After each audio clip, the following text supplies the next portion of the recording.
So we are now 1 year out from the overturning of Roe v. Wade with the Dobbs decision. In your view, how has the abortion landscape changed over the past year? Wow, what a huge difference 1 year makes. After 50 years of trying, we're at the starting line. So, in 1 year, we, in the pro life movement and the people of this country, have passed 24 states, have passed strong pro life protections, anywhere from conception up to 12 weeks. Those are contested, of course, a handful in the courts. And then also, the abortion lobby is moving into our territory. It's a Gettysburg moment because they're trying to insert the so-called right to abortion in state constitutions. There's a lot of wins, and then there's a lot of pushback fueled by fury and money. And then, of course, there's the landscape on the federal level is dynamic as well, because this is now for the first time truly a national conversation, because that national conversation will actually have an effect about what the law should be in our nation finally. Yeah, I mean, you have that national conversation. You then have these 50 local conversations, these state conversations going on. As you mentioned, how hard has it been to shift, the mindset from we want to, topple Roe, we would love to see Roe overturned, to, okay, now, not that you weren't fighting these battles before, but now we have all of these individualistic battles that are shifting and changing so quickly. How difficult has that been? It's a completely different story because now none of it is theoretical. I mean, for instance, the 24 states that have passed these laws, the result is that 60,000 children will live rather than die. Their mothers will be served in the way, or have been served. They have the opportunity to be served in ways that they really deserve and need. So, but in answer to your question, yes, it is a completely different story. It means that the movement that has always been there, which is organic, never been top down, the organic pro-life movement that understands its political muscle, is now ready and is already flexing that muscle. And so it's beyond what any one group or anyone could do while we are engaged in all of these battles. It is really where we shine. And Planned Parenthood and the abortion lobby has certainly more money. They always have more money than we do, but we also always have the army that they do not have. And so what part of it is they're rallying around a 10% issue that now would be real. Late-term abortion, all abortion up into the end paid for by taxpayers, passing a federal law to establish that and knock down all of our laws. That's their goal. That's a really unpopular position. And all we're doing is allowing the wheels of democracy to turn and making sure that we're advocating for the life of that child. And we can't outstrip the will of the people. If we do, we'll get the pushback that always comes when you overreach. But it's actually a beautiful thing to watch, to see that expression making its way into the law finally. Yeah, I mean, one of the hardest things on this issue is you'll see headlines that say, oh, polls show support for abortion is higher than it's, ever been. You'll see those polls, and then you'll see other polls that say, well, wait a minute, no, more Americans than ever want to see life protected. And it has to do with the gestational age at which people are comfortable with abortion. And my point in the question here is that it's such a complicated issue with so many different feelings and emotions and thoughts on where a cap should happen, what that should look like. Right now, this is turned back to the states, and states can make those choices. How do you find that balance? And I know this is a struggle because people in the pro-life movement do have very different views about 15 weeks, 20 weeks, 6 weeks. How do you strike that balance in your position? Well, I don't feel that I have the obligation to strike it in my own mind, and I'll say why. Because I think our job is to press as hard as we possibly can, be as ambitious as we possibly can in every arena that we have. In other words, in every legislature we have, including the Congress, press as far as we can to actually get protections passed. And so, if we're holding out for something that is going to take 10 years, not 5 years, and I'm saying some of this is long term, unfortunately, but it is, then the cost of that is real human beings. Fewer than if we went to conception on the national level. We should be there. But if we press for only that, in my opinion, we're going to lose lives that we could have saved by that incremental approach. I hate leaving anybody out. But it is how human rights movements have worked over time. It's a grievous decision. It's a difficult decision. So we do have to, as you say, balance it in our own minds. But the main thing that we have to do is to try to calibrate as accurately as we possibly can the level of ambition. How ambitious can we be and still pass a law? That's what's happening in every single state, and that's what's happening on the federal level.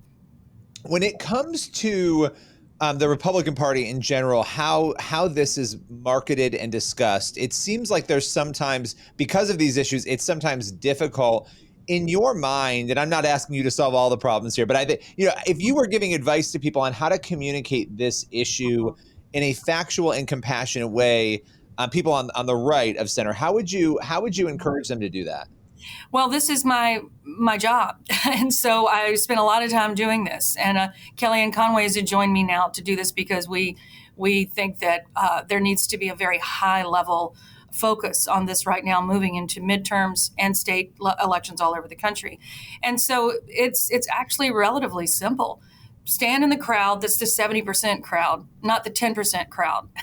And what I mean by that on the federal level is the 70% who actually think protection should be first trimester, 15 weeks, whatever. At least align with them, and then contrast your position with your opponent, who is for unlimited abortion up until the end, paid for by taxpayers. That's a 10, at best 15% issue. So when you see, you don't want to stand in that crowd. That crowd's really small. So and when you look at that 70%, you realize logically it has to be made up of pro-choice people, self-labeled, has to be made up of women, of Democrats, independents, and it is. It's a way to start driving a truck through the gap that is in the Democratic Party on this, because all Democrats are not for this crazy regime that they're in. That's what we advise. Well, and it is very important to note this, because people can pull those numbers on first trimester abortions and where the country stands right now, and the country's in a strange position, because this is a complicated issue and you're just a year out from a major overturning of Roe. But when you look at the numbers, the vast majority of Americans, to your point, do want to see restrictions on abortion of some sort. That's the 70% figure you're talking about. We've seen this again and again, that there is much more support for restricting abortion than there is for saying it's a free-for-all up to birth. As you were saying, that's a very small percentage of people. And so it is a big, sweeping, wide group that needs to be attracted on that, and that can be attracted with the right language, I would imagine. But I want to shift gears to another issue, because one of the things that we have seen since even before Roe was overturned, in the months leading up to it, are attacks on pro-life, crisis pregnancy centers, even churches, and these have seemed to ramp up. What do you make of that? Wow, it's the sound and the fury. It's when the hornet's nest is shaken up. There are many, many metaphors, but one thing is very clearly true, that every single win that we have is an immense loss for them. So they've lost in 24 states. And if you take the 10% position, you stand to lose also if people find out what that position is. So they, in their words, and maybe in their hearts, they believe that they're fighting for the human rights of a woman. We know that there are human rights of both that have to be protected. So this violence across the country, 90 incidents at last count, they're after churches, they're after pro-life pregnancy centers, they're after pro-life leaders, they're after anybody that would stand in the way of the abortion clinic. And so that includes people praying, people on their knees, being victimized by just random people, and the FBI being used to come in and victimize pro-life people instead of actually going after the violence on pro-life people all over the country. That is happening. And I actually think it is the nerve center for the whole pro-life movement, are those pregnancy centers and all those efforts to focus on the woman's question, what am I going to do? What am I going to do? I'm up all night. I've got 4 children already. I'm in an abusive relationship, addicted to drugs, worst case scenarios, those things that won't get attended to, those root causes that will not be focused upon, because Planned Parenthood is not going to do that. They see the abortion of the child to be the panacea for all the problems that she has. Our movement, instead, those pregnancy centers that are under attack, and many other programs and laws being signed by governors that are doing incredible things right now, those are the solutions. That is the love and justice and mercy for the child, justice and mercy for the woman. And that's where we should be headed. And I think we are, and it makes them mad. Yeah. Well, and you look at this and you wonder, where is it headed? Because as you were saying, I think a lot of people assumed, oh, if we just get rid of Roe, the battle's over, we've won. And even last year, I think there were some people sort of approaching it as though that were the case. You actually said at the start of this interview, it was the starting point, essentially, of what is to come. Where do you think this all goes next? What do you think happens next? Well, I think we're in the middle of a realignment. That's what happens after major Supreme Court decisions that decide human rights battles. Now, this didn't decide it, but it allowed us to answer the questions through our legislators. So I think and after all these major Supreme Court decisions over time, from the beginning of America, they were not popular in the beginning. They weren't completely popular. There was a majority usually, but not always. And it took a little while for the truth of the cause to become very clear, and for people to be unwavering in their love of the victims that were protected in those under those new decisions. And I think so. We do exactly what we've always done. We work as hard as we possibly can to pass laws that will save lives and serve women. And I think what will happen is what I alluded to before. I do believe that there will be a realignment in this country, that many Democrats will feel left behind by their party. Independents will see that who care about abortion will increase, and they'll see that it is not a compassionate answer on the Democratic side.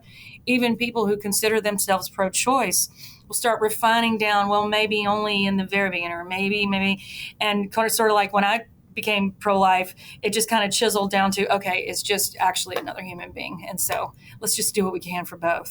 Yeah. The reaction of, this is another life, right? It needs to be protected. And I think that is we're dealing in a culture right now that has a lot of confusion and is letting emotion drive a lot of things. And so this is another one of those complex issues where there are a lot of emotions. And as you were mentioning, women feeling very conflicted, not sure what they should do.